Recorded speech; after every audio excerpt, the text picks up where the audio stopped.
as a generation, we have, all felt we're the ones that will feel the effects in the future of not taking any sort of climate action. And so, as a generation, we're all really motivated to take the steps forward, and striking is the way we're doing that at the moment.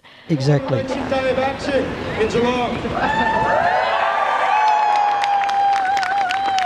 Thank you all so much for attending. It doesn't mean that you cannot act in your own life to reduce your carbon emissions. There's a lot of chatter online, as there always is, about this, and I've been getting lines like the students are being used as human shields. Mm-hmm. The students are being manipulated by adults. What would you say to that? Yeah, I mean, I think largely those comments come as a way of sort of distracting from, actually talking about what the problems are, and I don't know that that's.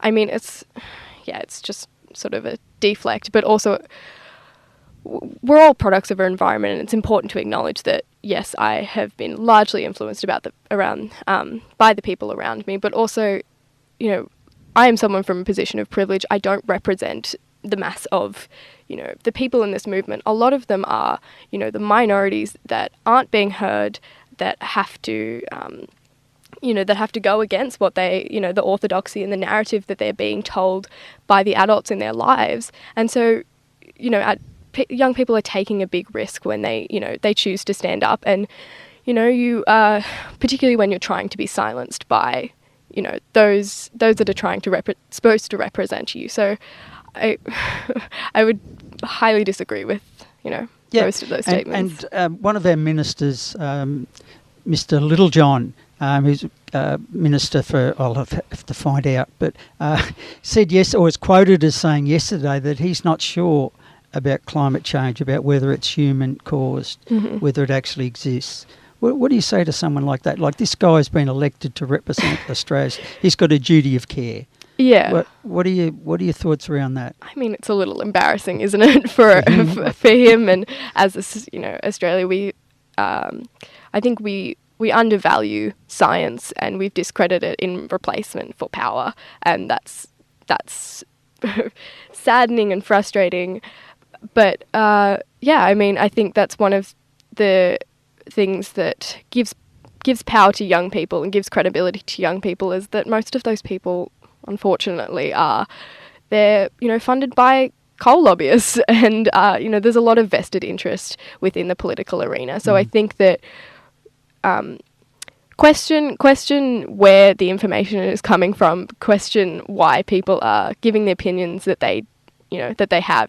People are saying that young people are being influenced, but I would actually argue the opposite to that. Oh, certainly. Well, I think this room has been influenced incredibly by the passion that we've seen displayed here. Young people that are saying, look, it's our future. We've got a right to speak up about it. And if we're not being represented, if our elected representatives or people that we may not be able to vote yet, but we will soon, if they're not taking any notice of our future, we're going to step up. And I think that's why this is going to be, the 20th of September is going to be huge. Yeah. Unprecedented on the one day worldwide. Absolutely. And Australia will be leading the way. We'll be one of the first countries that has actions on that day, that has marches or whatever groups. But I think there's thousands of activities that day, all worldwide. Yeah, I mean, and that's super important. We are working to protect our future, but also,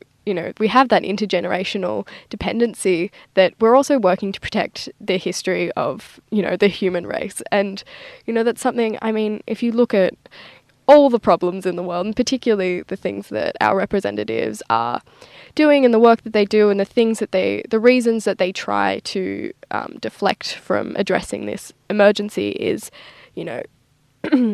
whether it's, money, or they think that there's other issues, those are all null and void if we're gone. So we actually, we need to give credit back to the fact that we rely on each other. And so, yeah.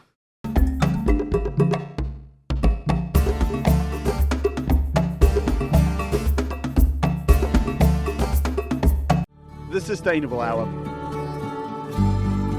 For a green, clean, sustainable Geelong. The Sustainable Hour.